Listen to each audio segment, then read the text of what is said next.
12:2. நான் உன்னை பெரிய ஜாதியாக்கி உன்னை ஆசீர்வதித்து உன் பேரை பெருமைப்படுத்துவேன். நீ ஆசீர்வாதமாய் இருப்பாய். ஆமென். என்ன சொல்லியிருக்கிறாரு? நான் உன்னை பெரிய ஜாதியாக்கி உன்னை ஆசீர்வதித்து உன் பேரை பெருமைப்படுத்துவேன். நீ ஆசீர்வாதமாய் இருப்பாய். ஆமா, நீ அந்த இடத்துல நீ என்ன போட்டுங்க, உங்களை போட்டுக்கங்க.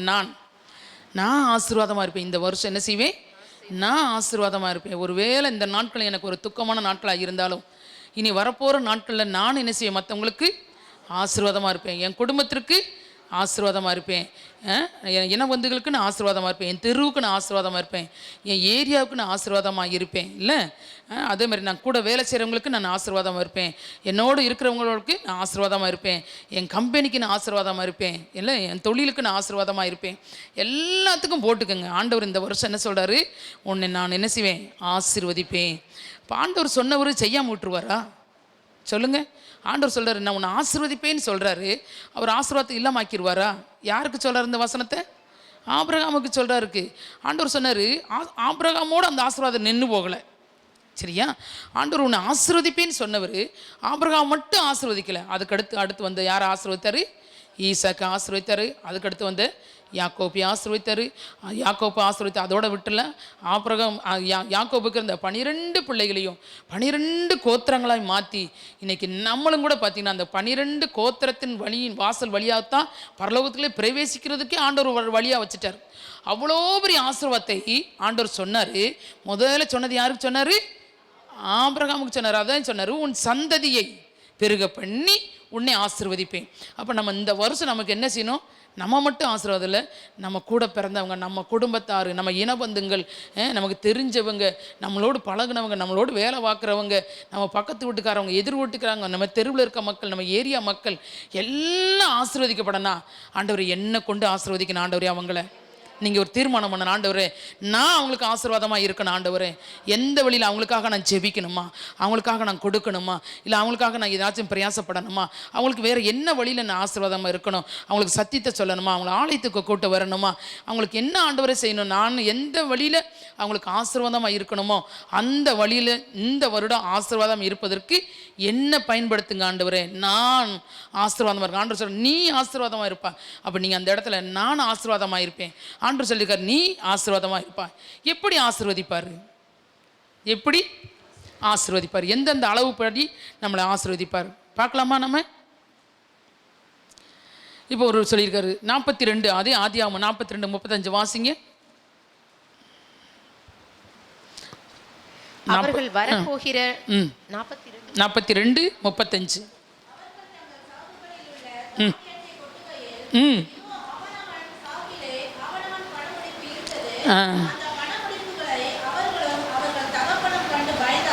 ஆமீன். போதும். இங்கே ஒரு ஆசீர்வாதத்தை என்ன செஞ்சிருக்காரு? தன் சகோதரன் மூலமாய் கிடைக்குது. என்ன அளவு ஆசீர்வாதம்? ஒரு கையளவு ஆசீர்வாதம். என்ன ஆசீர்வாதம் இவங்களுக்கு? ஒரு கையளவு ஆசீர்வாதம். தன்னுடைய சகோதரருக்கு பையில, பணப்பையில் எகிப்தில் இருந்து என்ன செய்கிறான்? யோசேப்பு என்ன செய்கிறான்? தன்னுடைய சகோதரருக்கு எல்லாத்துக்கும் என்ன செய்கிறான்? ஒரு ஆசீர்வாதத்தை கொடுத்து அனுப்புகிறான். ஒரு பணப்பை. அந்த பணப்பையை கையில் தூக்கினா ஒரு கையளவு. அப்போ அந்த ஆசீர்வாதம் எப்படி இருக்குது? கையளவு ஆசீர்வாதம் கொடுத்து அனுப்புகிறான். இந்த வச்சு நீங்கள் என்ன செய்யுங்க? ஆசீர்வாதமாக இருங்க அப்படின்னு சொல்லி அவன் ஆசீர்வதிக்கிறது தான் கொடுத்து அனுப்புகிறான். அவங்க இவனை கண்டுகொள்ளணும் அப்படிங்கிறதுக்காக தான் அந்த பையன் என்ன செய்கிறான்? அந்த பையில் எல்லார் பையிலும் போட்டு விட்றாங்க. இது என்ன ஆசீர்வாதம்? கையளவு ஆசீர்வாதம். இந்த ஆசீர்வாதம் அவங்களுக்கு எவ்வளோ நாளைக்கு இருக்கும்? கொஞ்ச நாளைக்கு, ஒரு வாரத்துக்கு, இல்லை ஒரு வாரத்துக்கோ, ஒரு 10 நாளைக்கோ, இல்லை ஒரு 20 நாளைக்கோ, அப்படி ஒரு கையளவு ஆசீர்வாதம். ஆனால் ஆண்டவர் சொல்கிறாரு அந்த கையளவு ஆசீர்வாதத்தை உனக்கு அது என்ன செய்யுது? போதாது. அது என்ன செய்யுது? உனக்கு போதாது அப்படின்னு சொல்லி சொல்கிறாரு. இன்னொரு வசனத்தை வாசிக்கலாமா? லூக்கா 10:4 வாசிங்க. லூக்கா 10:4. பணப்பையையும் சாமான் பையையும் பாதரட்சைகளையும் கொண்டு போக வேண்டாம். பார்த்தீங்களா? பணப்பையும் சாமான் பையும் பாதரட்சைகளையும் கொண்டு போக வேண்டாம். பணப்பை எவ்வளோ பெருசாக இருக்கும்? முட்டையாவாக இருக்கும்? இல்லை, அது ஒரு சின்னது தான். நம்ம கையில் மணி பிரஸ் வச்சுருப்போம், இல்லை அது என்ன செய்யணும், முடிச்சு பை வச்சுருப்போம். அதெல்லாம் எவ்வளவு? கையளவு. இது என்ன ஆசீர்வாதம்? கையளவு ஆசீர்வாதம். அந்த ஆசீர்வாதம் நமக்கு போதாது. அது எவ்வளோ நாளைக்கு இருக்கும்? ஒரு வாரத்துக்கு, 2 வாரத்துக்கு, இல்லை ஒரு மாதத்துக்கு. அந்த அளவுக்கு போதுமான அளவுக்கு தான் அந்த ஆசீர்வாதம் இருக்கும். சரியா? அதே யோவான் 12:5-6 வாசிங்க. இங்கே கூட ஒரு ஆசீர்வாதத்தை சொல்லியிருக்காரு.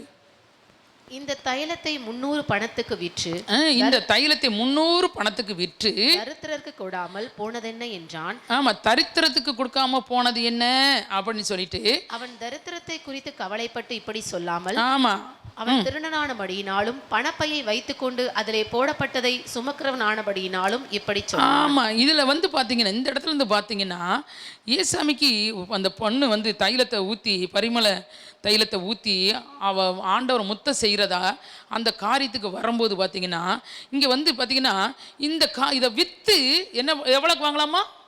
300 பணத்துக்கு வாங்கலாமே. அது எவ்வளவு அளவு? ஒரு கையளவு தான்.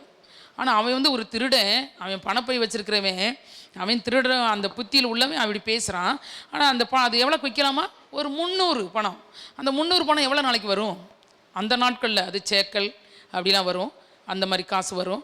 அப்போ அது ராத்தல் சேக்கல் அப்படிங்கிற வரும்போது அது அந்த நாட்களில் அது எவ்வளோ இருக்கும்? கொஞ்சம் ஒரு அமௌண்ட் அதிகமாகத்தே இருக்கும்.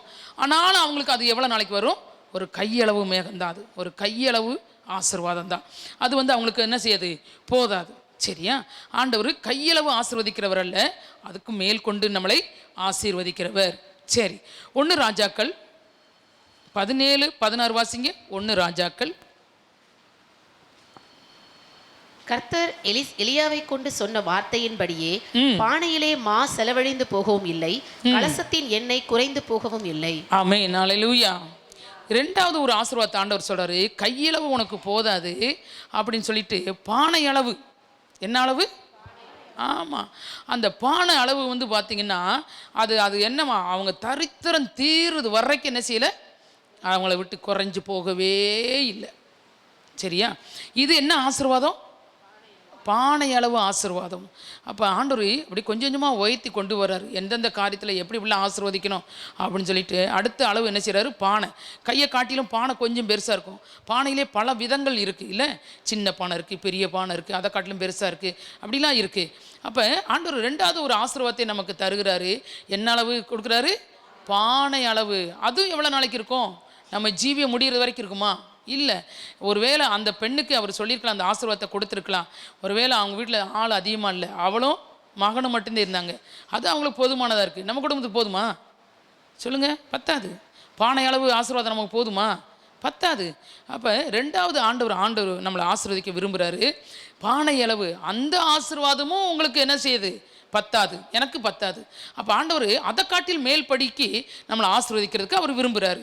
அதை காட்டில் என்ன ஆண்டவர் ஆசீர்வாதத்தை கொடுக்குறாரு அப்படின்னு பார்த்தீங்கன்னா, மத்தேயு 14:20 வாசிங்க. எல்லாரும் சாப்பிட்டு திருப்தி அடைந்தார்கள். ஆமென். மீதியான துணிக்கைகளை 12 கூடை நிறைய எடுத்தார்கள். அடுத்து ஒரு ஆசீர்வாதத்தை கொடுக்குறாரு, கூட நிறைய ஒரு ஆசீர்வாதத்தை கொடுக்குறாரு. இந்த வருடம் என்ன செய்ய போகிறாரு? நீங்கள் எப்படி விரும்புகிறீங்களோ அதன்படி உங்களுக்கு அந்த ஆசீர்வாதம் கிடைக்கும். கையளவு வேணும்னா கையளவு கொடுப்பாரு, பானை அளவு வேணும்னா பானை அளவு கொடுப்பாரு. அதுக்கு அடுத்து என்ன சொல்கிறாரு? கூடை. பானையை காட்டிலும் கூட, அதை காட்டிலும் கொஞ்சம் பெருசு இல்லை? அப்போ பானை உள்ளே அடங்கியிருக்கும், கூட கொஞ்சம் பெருசாக இருக்கும் இல்லை, விரிசாக இருக்கும், எப்படி வேணாலும் அதை செஞ்சுக்கிறலாம். அப்போ கூடை அளவு உனக்கு ஆசீர்வாதம் வேணும்னா அதளவுக்கு உங்களுக்கு கொடுப்பாரு. உங்கள் விசுவாசத்தை பொறுத்து தான் ஆண்டவர் உங்களை ஆசீர்வதிப்பார். அதே மத்தேயு 15:37 வாசிங்க. எல்லாரும் சாப்பிட்டு திருப்தி அடைந்தார்கள். எல்லாரும் சாப்பிட்டு திருப்தி அடைந்தார்கள். மீதியான துணிக்கைகளை 7 கூடை நிறைய எடுத்தார்கள். ஆமா, மீந்ததை 7 கூடை நிறைய எடுத்தாங்க. சரியா? அந்த கூடையில் எடுக்கிறதுக்கு முன்னாடி வசனத்தை வாசிமா. மத்தேயு 14:20 வாசி. அதை எப்படி எடுக்க சொன்னார் பாருங்க. ஆண்டவர் சொல்றாரு, அதை சேதமாக்காதபடி, அது வீணாக்காதபடி அதை என்ன செய்யணுமா? கூடை. ஆமாம், இன்றைக்கி நம்ம அநேக நேரங்களில் என்ன செய்யறது தெரியுமா? நம்ம ஆசீர்வாதங்களை வீணாக்குறோம், போக்கடிக்கிறோம். சரியா? இப்படி இருந்தாத்தே உனக்கு ஆசீர்வாதம்னு சொன்னால் அந்த காரியத்தில் நம்ம கீழ்ப்படுகிறதே கிடையாது. அதை வாசித்து பாருங்களேன். அந்த அந்த மீதி எடுக்கிற கூட நிறைய எடுக்கிற அந்த ஆசீர்வாதத்தை ஆண்டவர் அதை சொல்லுவார். நான் அதை வாசிக்கும் போது ரொம்ப ஆச்சரியப்பட்டேன். 6:12 வாசிமா. 6:12 வாசி. யோவான் 6:12. இது என்னுடைய அவர்கள் திருப்தி அடைந்த பின்பு அவர்கள் திருப்தி அடைந்த பிறந்து அவர் தம்முடைய சீஷர்களை நோக்கி ஒன்றும் சேதமாய் போகாதபடிக்கு மீதியான துணிக்கைகளை சேர்த்து வையுங்கள் என்றார். பார்த்தீங்களா, மீதியான துணிக்கைகளை சேர்த்து வையுங்கள். நம்ம என்ன செய்யக்கூடாது தெரியுமா? நமக்கு வர்ற ஆசீர்வாதத்தை நம்ம அநேக நேரங்களில் போக்கடிக்கிறோம், வீணாக்குறோம். சரியா? அதுக்கு உதாரணத்துக்கு ஆண்டவர் சொல்கிற ஆலோசனை இது சீசர்களுக்கு. அது ஒன்று என்ன செய்யக்கூடாதான்? சேதமாகக்கூடாது. அப்பமும் மீனும் ஆசீர்வதிக்கப்பட்ட பொருள். உங்கள் வீட்டுக்கு வர்ற அத்தனை பொருள் என்ன பொருள்? ஆசீர்வதிக்கப்பட்ட பொருள். அதை என்ன செய்யக்கூடாது? ஒன்றும் சேதப்படுத்தக்கூடாது, வீணாக்காதீங்க. அப்புறம் அதை வீணாக்கிட்டு அப்புறம் ஆண்டவர் எனக்கு அதை கொடுங்க, இதை கொடுங்க அப்படின்னு நம்ம கேட்கக்கூடாது. ஆண்டவர் எல்லாத்தையும் பார்த்துக்கிட்டு இருப்பார். சரியா? ஒன்று சேதம். உனக்கு அது அதிகமாக இருக்கா, அடுத்தவங்களுக்கு கொடுத்துரு. மீந்துருச்சா, அடுத்தவங்களுக்கு கொடுத்துரு. அதை வீணாக்காத. அது இவ்வளோ வருஷம் தூக்கி கொடுக்குறதா, ஐயோ இம்புட்டுக்கு தூக்கி கொடுக்குறதா நினைக்காதீங்க. அது வீணாக போயிடும். சரியா? அதை என்ன செய்யணும்? மற்றவங்களுக்கு ஆசீர்வாதம் இருக்க முடியாது, தூக்கி கொடுத்துடணும். அப்போ இந்த இடத்துல சொல்கிறாரு, கூட நிறைய ஆசீர்வாதத்துக்கு தர்றதுக்கு அவர் ஆசைப்படுகிறார். கையளவு உனக்கு பத்தாது, பானை அளவு பத்தாது. இப்போ என்ன செய்கிறாரு? கூடை அளவு கொடுக்குறாரு. அதையும் என்ன செய்யக்கூடாது? நீ சேதப்படுத்தக்கூடாது, பத்திரமா பாதுகாத்து அந்த ஆசீர்வாதத்தை நீ வைத்து கொள்ளணும் அப்படின்னு சொல்லிட்டு ஆண்டவர் சொல்கிறார். அதுக்கடுத்து பார்த்தீங்கன்னா உபாகமம் 28:5 வாசிங்க. உன் கூடையும் மாப்பிசைகிற உன் தொட்டியும் ஆசீர்வதிக்கப்பட்டிருக்கும். ஆமென், அல்லேலூயா. ஆண்டவர் இங்கே ஒரு பொருளை எக்ஸ்ட்ரா சேர்த்துக்கிட்டார்.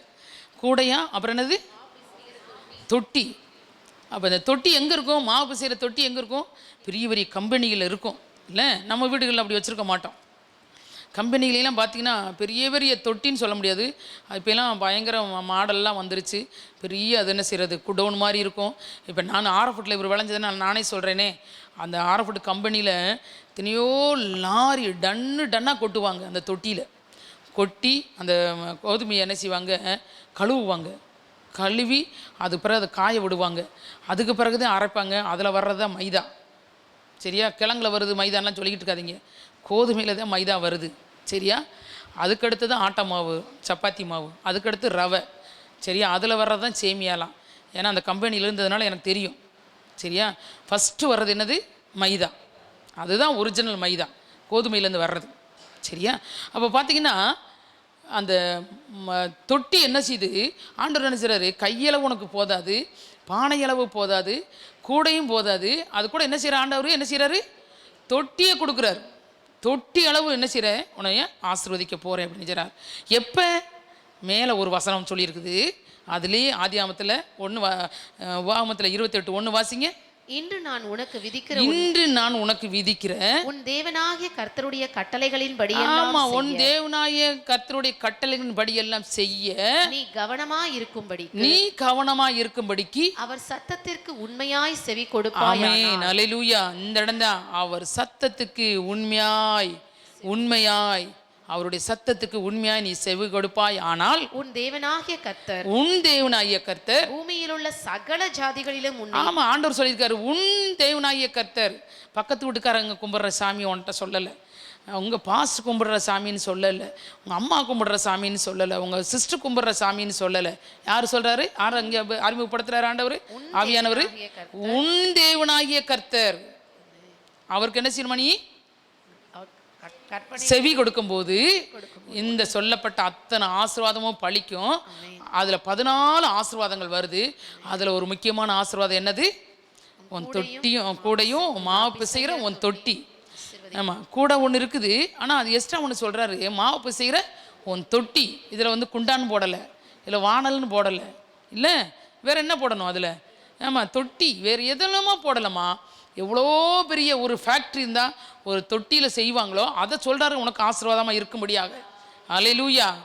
ஆமாம், அது எனக்கு ஆசீர்வாதமாக இருக்கணும், உங்களுக்கு ஆசீர்வாதமாக இருக்கணும், உன் பிள்ளைகளுக்கு ஆசீர்வாதமாக இருக்கணும். எப்போ? நீ சத்தத்துக்கு செவி கொடுக்கும்போது. எந்த சத்தத்துக்கு? உன் தேவனாகிய கர்த்தர் உனக்கு கொடுக்குறதான அந்த சத்தத்துக்கு உண்மையாய் நீ செவி சாய்க்கும் போது ஆண்டவர் என்ன சொல்கிறாரு? கையளவு அல்ல, பானை அளவு அல்ல, கூடை அளவு அல்ல, இப்போ என்ன செய்கிறாரு? தொட்டி அளவு ஆசீர்வதிக்கிறாரு. அதோடு ஆண்டவர் நிறுத்திடல, அடுத்து ஒரு ஆசீர்வாதத்தை நமக்கு தர்றாரு. எப்படி, என்ன ஆசீர்வாதத்தை கொடுக்குறாரு அப்படின்னு சொல்லி பார்த்தோம்னா, நீதிமொழிகள் 3:10 வாசிங்கம்மா. அப்பொழுது உன் களஞ்சியங்கள் பூரணமாய் நிரம்பும், ஆமென். உன் ஆலைகளில் திராட்சைரசம் புரண்டோடும். புரண்டோடும். ஆண்டவர் கடைசியா சொல்றாரு, என்ன எப்படி சொல்லியிருக்கிறாரு? உன் களஞ்சியம் பூரணமாக நிரம்பும், அதில் குறையே இருக்காது. கடைசி ஆண்டவர் சொல்றாரு, பூரணமாய் என்ன செய்வார் ஆண்டவர்? நிரப்புவார். உன் களஞ்சியம் என்ன? ஆதியாமத்தை வாசித்து பார்ப்போமா? அப்போ பார்த்தீங்கன்னா அவள் என்ன பண்ண, ஆதியாமத்தில் வாசித்து பார்ப்போம். 41:17-19 வரைக்கும் வாசித்தீங்கன்னா, யோசிப்பு என்ன செஞ்சான்? அந்த ஊரில் பெரிய என்ன செஞ்சான்? நெல் களஞ்சியத்தை கட்டிட்டான். எல்லாம் கொண்டு வந்து என்ன செய்யணும்? கொடுக்கணும். தானியத்தை கொண்டு வந்து கொடுக்கணும். இப்போ தானியம் என்ன செஞ்சிச்சு? 7 வருஷத்துக்கு ஆமாம், கொண்டு வந்து 7 வருஷமாக கொடுத்தாங்க. மறுபடியும் 7 வருஷம் வர்ற அந்த இதுக்கு என்ன செஞ்சான்? தானியத்தை கொடுப்பதற்காக களஞ்சியத்தை கட்டி வச்சான். அந்த களஞ்சியம் எப்படி இருந்துச்சு?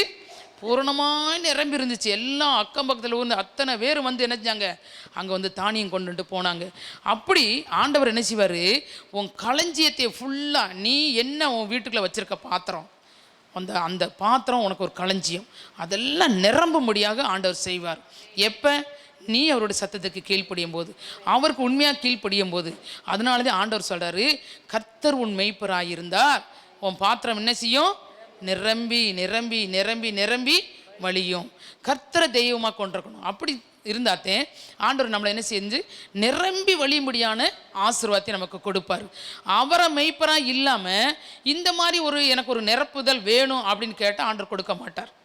ஆண்டவர் என்ன செய்ய மாட்டார்? கொடுக்க மாட்டார். ஏதோ நீ கேட்குறியே, நீயும் பிழைக்கணுமே அப்படின்னு ஏதோ ஒரு ஆசீர்வாதத்தை கொடுப்பாரு. ஆனால் பூர்ணமான உனக்கு ஒரு ஆசீர்வாதம் வரணுமா, நிரம்பி வழிகிற ஆசீர்வாதம் வரணுமா, உன் களஞ்சி நிரப்பப்படணுமா, நம்ம என்ன செய்யணும்? உண்மையாய் அவரை தேடணும். உண்மையாய் அவர் சத்தத்துக்கு செவி கொடுக்கணும். அப்படி கொடுக்கும்போது ஆண்டவர் என்ன செய்றாரு? நம்மளை ஆசீர்வதிக்கிறாரு. அதே நீதிமொழிகள் 8:20 வாசிமா. நீதிமொழிகள் 8:20 வாசி. என்னை சிநேகிக்கிறவர்கள் மெய்ப்பொருளை சுதந்தரிக்கும்படிக்கும் அவர்களுடைய களஞ்சியங்களை நான் நிரப்பும்படிக்கும். பார்த்தீங்களா? மெய்ப்பொருளை கண்டுபிடிச்சிட்டீங்க நீங்கள். ஆண்டவர் தான் மெய்யான தெய்வம் கண்டுபிடிச்சிட்டிங்கல்ல? ஆமாம். கண்டுபிடிச்ச பிறகு என்ன செய்யணும்? அவருடைய களஞ்சியங்களை நிரப்புவதற்கு என்ன செய்யறாரு? அவர் நீதியின் வழியிலும், ஆமாம், அவருடைய நீதியின் வழியில் நடந்தீங்கன்னா நியாய பாதைகளுக்குள்ளும் நடத்துகிறேன். ஆமாம், அவர் மெய்யான தெய்வம்னு கண்டுபிடிச்சிட்டிங்க. அவர் சொல்கிற அவர் சத்தத்துக்கு கீழ்ப்படிஞ்சு, அவர் காட்டுற பாதையில், அவருடைய பிரமாணங்களை, அவருடைய கட்டளைகளை நம்ம சரியாக கடைபிடிச்சோம்னா நம்ம ஆலைகளை என்ன செய்யுமா? நிரம்பி வழியும். நமக்கு நிரம்பி வழியலைன்னு சொன்னால் நீங்கள் கீழ்ப்படியலைன்னு அர்த்தம். சரியா? ஆண்டவர் நிரப்புவார். டக்குன்னு கொடுத்துட மாட்டார். நீங்கள் எப்படி நடந்து கொள்கிறீங்க, நாளுக்கு நாள் நம்ம பிள்ளைகள் கூட அப்படி தானே கொடுக்குறோம். நம்ம வீட்டில் குழந்தை பிறந்துருச்சுன்னு சொன்னால் குழந்தை கையில் எல்லாம் தள்ளி கொடுத்துருமா? பிள்ளையே இல்லாமல் குழந்தை பிறந்துச்சு, அதனால் எல்லாத்தையும் அவன் கையில் கொடுத்துட முடியுமா? இல்லை. அதுக்கு ஒரு படி இருக்குது, அதுக்கு ஒரு வளர்ச்சி இருக்குது, அதுக்கு ஒரு காரியம் இருக்குது. அப்படி வரும்போது ஆண்டவர் என்ன செய்வார்? அந்த ஆசீர்வாதத்தை கொடுப்பார். ஆண்டவர் குறைய நம்மளை ஆசீர்வதிக்கிறவரே கிடையாது. சரியா? ஆண்டவர் சொல்கிறாரு, 1:30, 1:60, 1:100 என்ன செய்வார்? ஆசீர்வதிப்பார். ரெட்டிப்பான ஆசீர்வாதத்தை கொடுப்பார். அப்புறம் 1:30, 1:60, 1:100. சரியா? ஈசாக்கு விதவிதான் 100 மடங்கு ஆசீர்வதித்தான். அப்புறம் ஜனங்களை ஆண்டவர் ஆசீர்வதிக்கிறாரு. இப்போது இருப்பதை காட்டிலும் நான் 1000 மடங்கு உன்னை ஆசீர்வதிப்பேன். இஸ்ரவேல் ஜனங்களை பார்த்து, உன் முற்பிதாக்களை பார்க்கலும் நான் உங்களை அப்படி ஆசீர்வதிப்பேன் அப்படின்னு சொல்கிறாரு. லாபான் ரெபேக்காளை பார்த்து எப்படி ஆசீர்வதிக்கிறான்? ஆமாம். அது மாத்திரம் இல்லை, ஆண்டவர் இறக்க செஞ்சாருன்னா 1000 தலைமுறை வரைக்கும் அவர் இறக்கம் செய்கிறார். இன்னைக்கு உனக்கு இறக்கம் செய்கிறார்னா உனக்கு அடுத்து வருகிற 1000 தலைமுறைக்கு என்ன செய்வாரா? இறக்க செய்வார். ஆண்டவர் நம்மளை ஆசீர்வாதத்தை கொடுக்கறதுக்கு தான் அவர் இருக்கிறாரு. ஆனால் பெற்றுக்கொள்வதற்கு நம்ம தகுதியுள்ள பாத்திரங்களா, அதை நம்ம பார்க்கணும். அதுக்கு நம்ம கீழ்ப்படிஞ்சிருக்கிறோமா, நம்ம உண்மையாக ஒப்பு கொடுத்துருக்குறோமா, அதை நம்ம பார்க்கணும். இங்கே ஒரு வாழ்க்கை வாழ்ந்துட்டு வெளியே ஒரு வாழ்க்கை வாழ்ந்தோம்னா நம்ம ஆசீர்வாதத்தை பூரணமாக என்ன செய்ய முடியாது? பெற்றுக்கொள்ளவே முடியாது. நீங்கள் எழுதி வச்சுக்கிறணும். நம்ம நினைக்கலாம், ஐயோ பாஸ்டர் பார்க்கலையே, சிஸ்டர் பார்க்கலையே, சபையில் இருக்க விசுவாசியை பார்க்கலையே. ஆனால் ஆண்டோடைய கண்கள் எங்கே போனாலும் உன்னை என்ன செய்யும்? நோக்கி கொண்டே இருக்கும், உன்னை பார்த்துக்கிட்டே இருக்கும். நீ என்ன பண்ணாலும் ஆண்டவர் கண்ணுடைய கண்ணு உங்களை பார்த்துக்கிட்டே இருக்கும். அதை நீங்கள் என்ன செய்யக்கூடாது? மறந்துடக்கூடாது. கர்த்தருக்கு பயப்படுகிற பயம் எந்த இடத்துலையும் இருக்கணும். நீ கொடுத்தாலும் இருக்கணும், நீ வாங்கினாலும் இருக்கணும், நீ சாப்பிட்டாலும் இருக்கணும், தூங்கினாலும் இருக்கணும், எழுந்திரிச்சாலும் இருக்கணும். நீ செய்கிற காரியங்கள் தான், நீ பேச்சிலையாக இருந்தாலும் சரி, எண்ணத்துலேயும் நீ கொடுக்குறது என்ன காரியமாக இருந்தாலும் கர்த்தருக்கு பயப்படுகிற பயம் அந்த இடத்துல இருக்கணும். சத்தியத்தை விட்டு ஒரு நாள் விளையிடக்கூடாது. நீ செய்கிற காரியம் சத்தியத்துக்குள்ளே இருந்துச்சுன்னா நீ செய், அதை பற்றி பிரச்சனையே இல்லை. ஆனால் சத்தியத்தில் இல்லாத நீ செய்யக்கூடாது. ஆண்டவருக்கு பிடிக்காத ஒரு காரியத்தை செய்யக்கூடாது. செஞ்சுட்டு என்னை ஆசீர்வதிக்கலையே, ஆண்டவர் என்னை ஆசீர்வதிக்கலைன்னு சொல்லக்கூடாது. சரியா? அப்படி இருந்தோம்னா நம்மளை ஆசீர்வதிக்கப்பட முடியாது. அப்போ நம்ம களஞ்சியம் நம்ம பூரணமாக ஆசீர்வதிக்கப்படணும். நம்ம தலைமுறை 1000 தலைமுறைக்கு ஆசீர்வதிக்கப்படணும். கோடியாக நம்ம பெருகணும்னா நம்ம என்ன செய்யணும்? ஆண்டோடைய சத்தத்துக்கு கீழ்ப்படியணும். அது மாத்திரமில்ல, கர்த்தரை தன்னுடைய மெய்ப்பராக நம்ம வச்சுக்கொள்ளணும். அப்படி இருக்கும்போது தேவன் நம்மளை என்ன செய்வார்? அல்ல விழாமல் ஆசீர்வதிப்பார். என்ன காரியம் நம்ம செய்யக்கூடாது? ஒரே ஒரு காரியத்தை மட்டும் நான் சொல்லி முடிக்கிறேன். எது நம்ம செய்யக்கூடாது அப்படின்னு சொல்லி பார்த்தீங்கன்னா, லூக்கா 12:18 வாசிமா. இங்கே ஒரு காரியத்தை செய்கிறோம், இந்த மாதிரி காரியம் நம்ம செய்யக்கூடாது. லூக்கா 12:18 வாசி. நான் ஒன்று செய்வேன், நான் ஒன்று செய்வேன், என் களஞ்சியங்களை இடித்து பார்த்தீங்களா? கட்டி என் களஞ்சியத்தை இடித்து பெருசாக கட்டி எனக்கு விளைந்த தானியத்தையும் என் பொருட்களையும் அங்கே சேர்த்து வைத்து பின்பு ஆத்துமாவே உனக்காக அநேக வருஷங்கள். ஆமாம், இங்கே ஒரு முட்டாளத்தனமான ஒருத்தர் ஒரு ப்ரேயர் பண்ணுறான். என்ன ப்ரேயர் பண்ணுறான்னு தெரியுமா? அவன் நல்ல வசதி உள்ள ஒரு ஆள். அப்போ அவன் என்ன சொல்கிறான்? நான் என்ன செய்வேன்? என் களஞ்சியத்தில் எனக்கு இருக்கிற எல்லா பொருளையும் வச்சுக்கிறதுக்கு நான் இருக்கிற இடத்த இடித்து பெருசாக கட்டி அதுக்குள்ளே எல்லாத்தையும் என்ன செய்வேன்? சேர்த்து வச்சுக்கிருவேன். அப்புறம் சேர்த்து வச்சுட்டு அவன் ஆத்மா குறிச்சே பார்த்து பேசிக்கிறான். ஆத்மாவே நீ என்ன செய்யாத? உனக்காக அநேக வருஷங்களுக்கு ஆமாம் சேர்த்து வச்சிருக்கிறேன் பொருள், அதனால் நீ என்ன செய்யாத? கவலைப்படாத, நீ நல்லா சாப்பிட்டு திருப்தியாரு, நல்லா தூங்கு, நல்லா ஓடியா அப்படின்னு அவன் தன் ஆத்மாவை குறித்து அவன் சொல்கிறான். அந்த முட்டாள்தனமான காரியம் நம்ம வாழ்க்கையில் இருக்கக்கூடாது. அதுக்கு உதாரணத்துக்கு தான் ஆண்டவர் அதை சொல்லியிருக்கிறார். சரியா? அப்படி நமக்கு இருக்கக்கூடாது. நமக்கு இருக்குதா, நம்ம என்ன செய்யணும்? நம்ம நற்கிரிகள் செய்கிறவர்கள் நம்ம என்ன செய்யணும்? மற்றவங்களுக்கு நம்ம என்ன செய்யணும்? கொடுக்கணும். நமக்கு வேணும் தான், அதே மற்றவங்களுக்கு செய்யணும். அந்த காரியத்தில் நம்ம இருந்தாத்தே தேவன் நம்மளை ஆசீர்வதிப்பார். எனக்கே போதும், எனக்கே எல்லாம் இருந்தால் போதும் அப்படின்னு சொன்னால் அதை என்ன செய்ய மாட்டார்? ஆண்டவர் ஆசீர்வதிக்க மாட்டார். அந்த மாதிரி காரியத்தை நம்ம என்ன செய்யக்கூடாது? ஒரு நாளும் செய்யக்கூடாது. நம்ம ஆண்டோடைய பிள்ளைகள், நம்ம ஆண்டவர் நமக்கு எப்படி கொடுக்க ஆசைப்பட்டு வந்து நிற்கிறாரோ நம்ம அவருடைய பிள்ளைய அவரை போல் நம்ம இருக்கணும். சரியா?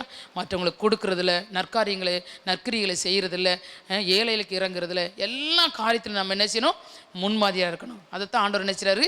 விரும்புகிறார். அப்படி இருக்கும்போது அவர் சத்தத்தை நம்ம சரியாக கேட்போம். நம்ம இந்த மாதிரி காரியங்கள், சின்ன சின்ன காரியங்களை நம்ம செய்யாமல் இருக்கும்போது ஆண்டோட சத்தத்தை நம்மளால் கேட்க முடியாது. சரியா? ஆண்டோட சத்தத்தை நம்மளால் கேட்க முடியாது. நம்ம காது என்ன செய்யணும்? சுத்தமான காதாக இருக்கணும்.